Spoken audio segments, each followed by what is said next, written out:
आप सभी भाई बहनों का सर्व कल्याण वृक्ष की प्रश्नोत्तर ज्ञान कक्षा में एक बार फिर स्वागत है। आज किसी भाई बंधु ने प्रश्न रखा है कि दुख जाते नहीं, दुख बने ही रहते हैं। देखिए, अक्सर इन दुखमय स्थितियों पर हम बहुत चर्चाएं करते आए हैं, क्योंकि दुख इस जगत की मूल स्थिति में बने रहते हैं। भगवान श्री कृष्ण जी ने तो इस जगत को दुखल्य ही कहा। हालांकि इन दुखों का मेरा एक व्यक्तिगत ऐसा मानना है कि देखिए, आप और हम सुख खरीदते हैं। जिन सुखों को आप खरीदते हो, उन्हीं खरीदे गए सुखों का ही जो एक कारण दुख रूपी स्थितियां उत्पन्न करता है। अक्सर एक साधारण मनुष्य इन सभी स्थितियों के सूक्ष्म कारणों को समझ नहीं पाता। यूँ तो शास्त्रों में देखिए, जगत को दुखालय कहा है, त्रिविधता तो बने रहते हैं। देखिए, व्यक्तिगत स्तर पर मेरा अपना ऐसा मानना है, भले ही त्रिविधता यानी कि आपको स्वयं के पाप कर्मों का या कानून का उल्लंघन करने के कारण पाप मिलते हैं, दुख मिलते हैं। लेकिन ये सभी स्थितियाँ आपके जीवन में जब-जब आती हैं, इनका लगभग 90% जो कारण होता है, वो सुखों को जब आप अमर्यादित स्तर पर भोगते हो, आज 24/7 विश्व भोगों की आसक्ति के कारण ही आपके हमारे जीवन की एक उथल-पुथल को हो, दिनचर्या को हो, वो अस्त-व्यस्त सी होगी। इस अस्त-व्यस्त के कारण ही हमारा स्थूल शरीर के स्तर पर विभिन्न रोगमय स्थितियाँ उत्पन्न होती जा रही है। आप स्थूल शरीर के स्तर पर रोगग्रस्त होते जा रहे हो और रोगग्रस्त स्थितियाँ कहीं भी आपको में कोई प्रसन्नता नहीं देती। देखिए, आज से तकरीबन 30-40 वर्ष पहले अस्पतालों की कोई इतनी संख्या नहीं होती थी, जितनी आज अस्पतालों की संख्या बढ़ गई है। दवाइयों की, विक्रेताओं की, यानी कि केमिस्ट दुकानों की कितनी संख्या बढ़ गई है। आपके घर के आस-पास ही 10-10, 15-15 दुकानें आपको दिखाई देती हैं, कुछ ही फासले में। एक परिवार के स्तर पर ही कितनी-कितनी दवाइयों का आपको में सेवन करना पड़ता है। इन सभी स्थितियों के पीछे के जब आप कारण ढूँढोगे, तो आप पाओगे कि कहीं न कहीं आपके हमारे जो बिगड़े हुए भोग विषय थे। देखिए, रजोगुण प्रथम स्तर पर आपको में एक आकर्षित लगता है। भोग विषयों का आकर्षण को हो, फिसलन को हो, एक चुंबकीय आकर्षण को देखिए, इन सभी स्थितियों पर हम अलग-अलग भी वीडियो बहुत सी प्रसारित कर चुके हैं। इन राशि स्थितियों का जब मनुष्य अमर्यादित संग कर बैठता है और जब-जब सत्संग न्यून स्थिति में होता है, सत्संग की कमजोरी होती है, ब्रह्म मुहूर्त में आप और हम सोए रहते हैं, गुरु के प्रवचनों को आदरपूर्वक सुनते नहीं, महत्व नहीं देते और शास्त्रों को पढ़ने की स्थितियाँ आप और हम बनाते नहीं। तो फिर कहीं भी स्थितियाँ सकारात्मक बन नहीं पाती, ज्ञानमय स्थितियाँ बन नहीं पाती। आप और हम अपने जीवन में केवल कार्य की स्थितियों को ही अधिक महत्व देते हैं। कार्य का अभिप्राय आपके हमारे स्थूल शरीर के स्तर पर। देखिए, इसके पीछे का कारण क्या है? हमारा कारण शरीर और कारण शरीर का अभिप्राय कर्मश्य से है, संस्कारों से है। जब मनुष्य सत्संग नहीं करता, गुरु के प्रवचनों को सुनता नहीं, ब्रह्म मुहूर्त में उठता नहीं, शास्त्रों का स्वाध्याय नहीं करता, तो ये सभी स्थितियाँ परमात्मा की व्यवस्था को या कर्मफल सिद्धांत की स्थितियों को या प्रकृति के 3 गुण तमोगुण, रजोगुण, सतोगुण की स्थितियों को आप और हम समझ नहीं पाते। देखिए, आपके हमारे तो 3 ही शरीर हैं, स्थूल शरीर, सूक्ष्म शरीर, कारण शरीर।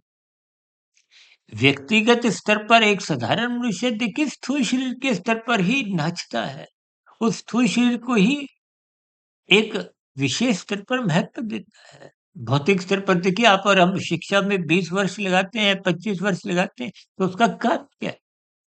संसार को पाने का, संसार को भोगने का।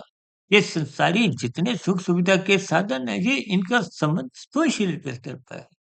हमारा जो माता के गर्भ में निर्माण होता है, उसके पीछे का कारण भी 5 भोग्य विषय हैं। गंध, रस, रूप, स्पर्श, शब्द। शास्त्रों में इसको ही तन्मात्रा कहा गया।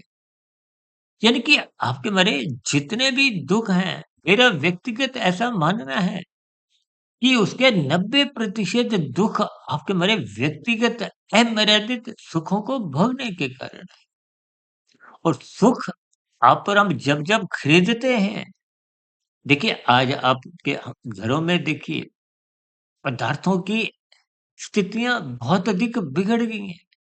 अधिक पदार्थ जब-जब आपके जीवन में आएँगे, वो आपको कहीं भी तृप्ति नहीं देते, तृप्ति देते हुए महसूस होते हैं। आप रेस्टोरेंट में जाओ, ब्याह-शादी में जाओ, देखिए घर पे तो आप दाल-रोटी, एक सब्जी के साथ ही खाना खाते हो, जबकि ब्याह-शादियों में और आजकल तो देखिए रेस्टोरेंट में भी कुछ बफ़े सिस्टम ऐसा चल गया है कि आप जितना चाहो खाओ, लेकिन मनुष्य की खाने की एक सीमा है।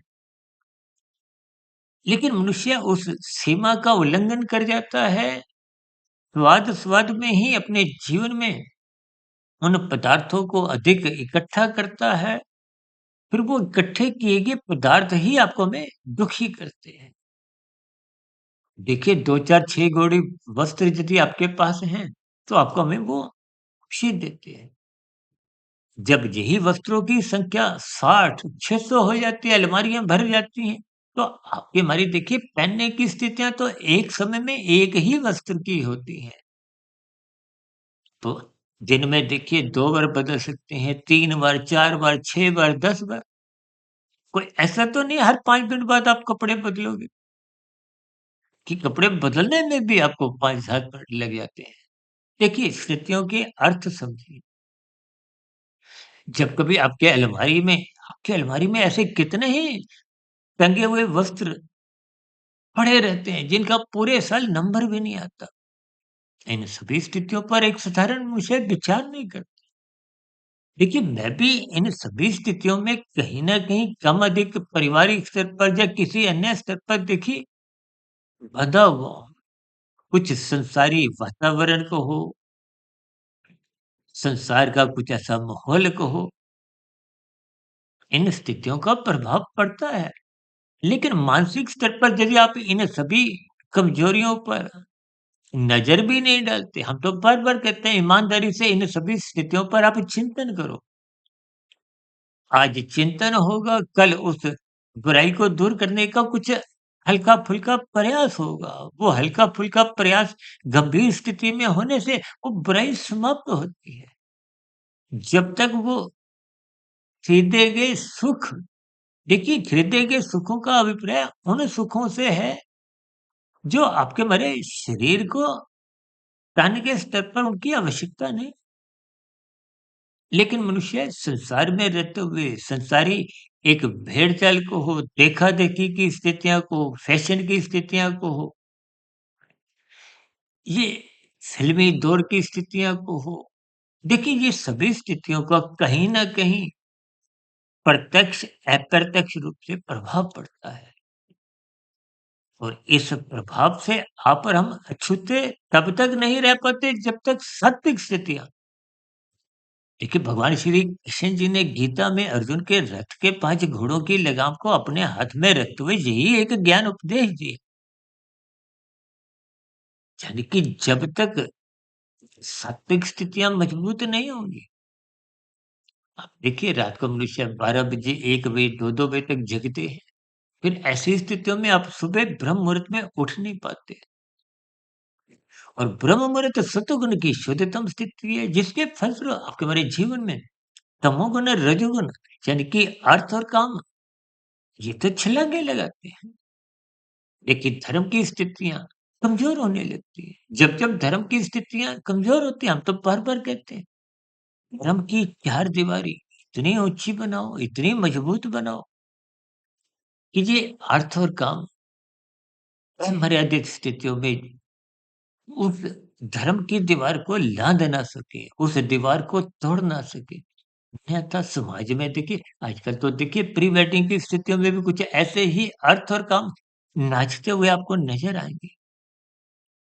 इन सभी स्थितियों पर हमें गंभीरतापूर्वक चिंतन करना होगा, अन्यथा ये दुखमय स्थितियाँ निरंतर आपके हमारे जीवन में को में मानसिक स्तर पर भी एक खिन्नता लाती है। खुशियों की स्थितियाँ बन नहीं पाती थी। देखिए खुशियों को खरीदा नहीं जाता, ये तो मानसिक स्तर पर जब तक मनुष्य सत्संग नहीं करता, सत्संग को लोग एक वृद्धावस्था से जोड़ देते हैं, जबकि सत्संग का अभिप्राय सात्विक स्थितियों से है। देखिए, जब आपको स्थूल शरीर के स्तर पर कोई रोग होता है, तो डॉक्टर की सलाह मानते हुए आप जल्दी उठते हो, व्यायाम करते हो और यही स्थितियाँ यदि रोग आने से पूर्व आप अपने भोगों को नियंत्रित रखते हुए उस समय विशेष में ब्रह्म मुहूर्त में उठते हो तो स्थूल शरीर के स्तर पर भी लाभ मिलता है, मानसिक स्तर पर मन बुद्धि की सात्विक स्थितियाँ बनती हैं, फिर कार्य शरीर में भी कोई बुरे संस्कार बनते ही नहीं है। ये बुरे संस्कार ही आपको में दिन भर राजसी स्थितियों में, तामसी स्थितियों में जाने को बाध्य कर देती है। इन सभी स्थितियों को आपको हमें ज्ञानपूर्वक समझना है। इसलिए भगवान श्री कृष्ण जी ने गीता में इन 3 गुणों की स्थितियों को गुणतम ज्ञान से जोड़ा है। हम तो बार-बार इन 3 गुणों के ज्ञान को रहस्यमय स्थितियों से जोड़ते हैं, क्योंकि गुणों का खेल जब तक आप और हम समझेंगे नहीं। देखिए, तमोगुण, रजोगुण बार-बार शास्त्र कहते हैं बंधनदायक है। हम तो बार-बार कहते हैं तमोगुण की निंदा करो। निंदा का अभिप्राय कानून के उल्लंघन से है। निंदा का अभिप्राय एक पाप कर्मों की स्थितियों से है। शास्त्र तो स्पष्ट शब्दों में आपको हमें दिशा निर्देश देते हैं, ये करो, ये मत करो। और आपके भीतर बैठी हुई बुद्धि को हो, आत्मा को हो, वो भी आपको हमें रोकती है। जब आप कोई गलत काम करते हो तो आत्मा की घंटी बजती है। देखिए आजकल तो सिगरेट की डब्बी, गुटखा, तंबाकू, मादक पदार्थ, शराब के सेवन पे भी सरकारी स्तर पर कुछ न कुछ चेतावनी दी जाती है। लेकिन बुद्धि के स्तर पर जानते हुए भी आप मन के गुलाम होते हुए क्योंकि बुद्धि कमजोर है, कमजोर इसीलिए क्योंकि मनुष्य सत्संग नहीं करता। जब तक बुद्धि में विवेक शक्ति नहीं जगती तो वो बिगड़े हुए मन पर एक नियंत्रण रख नहीं पाता। देखिए गाड़ी चलाते समय ब्रेक का नियंत्रण यदि आप खो देते हो तो दुर्घटनाएं होती हैं और दुर्घटनाओं का कारण क्या है? दुखमय स्थितियाँ बनेगी और यही दुखमय स्थितियाँ आपके हमारे जीवन को परेशान करती हैं। और इन्हीं स्थितियों में ही आपका हमारा जीवन यदि बीतता जा रहा है, तो आपका हमारा कर्माशय बिगड़ता है, संस्कार बिगड़ते हैं और बिगड़ा हुआ कर्माशय संस्कार यानी कि कारण शरीर की बिगड़ी हुई स्थितियाँ, तो शरीर के मरने पे फिर वो अधोगति का कारण बनने की संभावना अधिक होती है। इन सभी स्थितियों को कभी-कभी पूरी स्तर पर, शाब्दिक स्तर पर मनुष्य बुरा मान जाता है। लेकिन इन 3 गुणों की एक जो एक स्थितियाँ हैं, इनको तर्कपूर्वक आपको समझना होगा। देखिए धुंध और अज्ञान यानी कि अंधकार बिना प्रकाश के नहीं जाते। ये आपका भी अनुभव है। इसको दार्शनिक स्तर पर भी आप समझिए। ये तमोगुण, रजोगुण रजोगुण का अभिप्राय धुंध से है, तमोगुण का अभिप्राय अंधकार से है और सतोगुण का अभिप्राय प्रकाश से है, सूर्य से है। सूर्य का प्रकाश आने से भी ये धुंध भी छँटती है और अंधकार भी समाप्त होता है। इन सभी स्थितियों को महात्मा की प्रेरणा से, गुरुओं के आशीर्वाद से कुछ मैंने स्थितियों पर प्रकाश डाला है। लेकिन मायाबद्ध होने के कारण कहीं समझाने में कहीं कमजोरी रह सकती है। इन सभी स्थितियों पर तर्कपूर्वक ईमानदारी से चिंतन करें ताकि हम सभी भाई-बहन अपने-अपने व्यक्तिगत स्तर पर अपनी बुराइयाँ, अपनी कमियाँ, अपने छिद्रों को बंद करें, दूर करें और ये बिना सत्संग के संभव नहीं है। ये ब्रह्म मुहूर्त में उठने का स्वभाव बनाइए। सभी सात्विक शुभ स्थितियाँ आपके जीवन में भी बने। इन्हीं शुभकामनाओं के साथ चर्चा विशेष को यहीं विश्राम देते हैं। कल सुबह ब्रह्म मुहूर्त ज्ञान उपदेश कक्षा में फिर मुलाकात होगी। तब तक आप अपने आध्यात्मिक मित्र सुधीर भाटिया फकीर को इजाज़त दें। फिर भी वीडियो संबंधित आपके प्रश्नों का, सुझावों का और शिकायतों का नीचे दिए गए कमेंट्स बॉक्स में सदा ही स्वागत है। चर्चा विशेष को ध्यानपूर्वक, धैर्यपूर्वक और गंभीरतापूर्वक सुनने के लिए आप सभी भाई-बहनों का बहुत-बहुत धन्यवाद।